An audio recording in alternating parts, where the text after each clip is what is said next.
మందుబాబుల గురించి ఒక్క మాటలో చెప్పాలంటే గవర్నమెంట్ని నడిపించే జాతి రత్నాలు.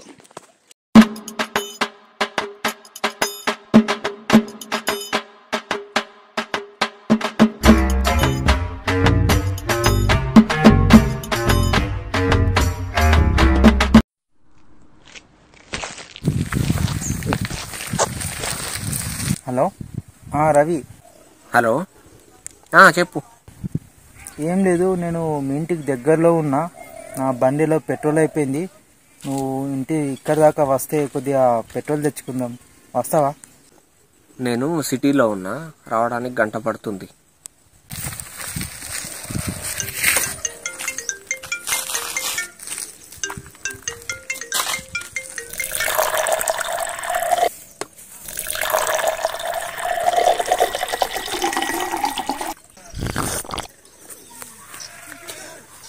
మామ, ఆ రోజు నాకు అవ్వద్దని చెప్తావు కదా. నా బండిలో పెట్రోల్ అయిపోయింది. మీ కాలనీ దగ్గర దాకా వచ్చిన నీకు ఫోన్ చేస్తే నేను లేను, గంట సేపు అవుతుందని చెప్తావు కదా. నాకు విజయ్ ఫోన్ చేసి అంతా చెప్పిండు. మీరు అందరూ కలిసి పార్టీ వేసుకొని తాగుతుర్రట. మీరు దీనికి ఇచ్చే వాల్యూ కూడా నాకు ఇయ్యరా? Friendship value ఇయ్యరా? ఏం చేస్తున్నారు ఈడ? విజయ్ దీనికి ఇచ్చే వాల్యూ నాకు ఇయ్యలేడు. ఒక్కటి గుర్తుపెట్టుకో, దీనికి ఇచ్చే వాల్యూ నీకు ఇవ్వడం కాదు. దీనికి ఇచ్చే వాల్యూ ఈ ప్రపంచంలో దేనికి ఇవ్వరు. దీనివల్ల ఒక రిలేషన్స్ ఫెయిల్ అవుతాయి, మనం అన్ని కోల్పోతాం, ఒక ఫ్యామిలీకి దూరం అవుతాం. కానీ ఇది తాగొద్దు అని చెప్పినా అది మనకు కూడా తెలుసు తాగొద్దు అని. ఒక రకంగా గవర్నమెంట్ ఏం చేస్తుందో తెలుసా? గవర్నమెంట్ కూడా దీనివల్ల చాలా లాభం ఉంటుంది. ఎందుకంటే వాళ్ళు మద్యాన్ని అమ్మేసి మనకి ఉప్పులు పప్పులు అవన్నీ ఇస్తున్నారు. కానీ మనం ఏం చేస్తున్నాం?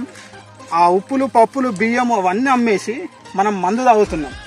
ఈ రోజుల్లో ఇది ఏజ్కి లిమిట్ లేకుండా తయారైంది. కారణం గవర్నమెంట్ది అంటాం. గవర్నమెంట్ నడిచేది దీంతోటే, కానీ మనం సపోర్ట్ చేసేది తాగే వాళ్ళకే. మనం బాగా అర్థం చేసుకుంటే ఇంత చిన్న పిల్లలు కూడా తాగుడికి అలవాటైంది. అదేంది నువ్వు తాగుతున్నావు అంటే నువ్వేంది నాకు చెప్పేది అని అంటున్నారు. గవర్నమెంట్ ఏం చేస్తుంది? మద్యాన్ని డెవలప్ చేస్తుంది. ఓటు మనము వేయాలన్నా గవర్నమెంట్ డైరెక్ట్ చెప్తుంది, ఇది తాగండి, మనిషికి ఒక మంది ఇస్తా, నాకు ఓటు ఏంటి అంటున్నారు. అప్పుడు ఎవరన్నా అంటున్నారా మాకు ఇవ్వద్దు, మాకు కావాల్సిన పని మాత్రమే చెయ్యని ఎవరన్నా అడుగుతున్నారా? లేదు, తీసుకుంటారు, తాగుతారు, మళ్ళీ ఇదేంది అని అడుగుతారు. ఇప్పుడు ఆ కులాలు మతాలు చూసి మద్యానికి బానిస అయ్యి ఓటేసిన ప్రతి ఒక్కళ్ళు మా ఇల్లులు కూలిపోయినాయి, మా రోడ్లు బాగా చెడిపోయినాయి అని మాట్లాడే హక్కే లేదు. ఎందుకంటే నువ్వు దీనికి బానిస అవుతున్నావు, ఇవి తీసుకొని నువ్వు ఓటేస్తున్నావు. ఒక్కటి మనం బాగా అర్థం చేసుకుంటే, లాజికల్గా అర్థం చేసుకుంటే, ఇది మనం దావడం వల్ల గవర్నమెంట్ ఏం చేస్తుంది? ఒక్కొక్క ఏరియాకి ఒక్కొక్క సిటీకి 4-5 వైన్ షాపులు పెడుతుంది. అవి పెడుతుందంటే జనాలు ఎంత చెడిపోయిందని అర్థం. మనం తాగడం వల్ల వాళ్ళకి ఓట్లు వేస్తున్నాం. మనం తాగి చెడిపోవడం వల్ల కూడా వాళ్ళకి బెనిఫిట్ ఉంది. ఎందుకంటే మనకి రకరకాల రోగాలు వస్తాయి. ఆ రోగాలకి మళ్ళీ హాస్పిటల్కి వెళ్తాం. హాస్పిటల్కి వెళ్తే లక్షలు అవుతాయి. ఆ లక్షలు మళ్ళీ ఎటుపోతున్నాయి? ఇవన్నీ మనం లాజికల్గా మాట్లాడితే లాజికల్గా మాట్లాడుతున్నావు నువ్వు అంటారు.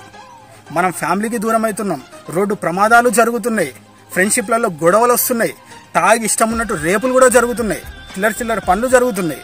గవర్నమెంట్ మాత్రం ఇది మాత్రం బ్యాన్ చేయదు. ఎందుకంటే గవర్నమెంట్ని నడిపించేది తాగుబోతులు, వాళ్ళే జాతి రత్నాలు.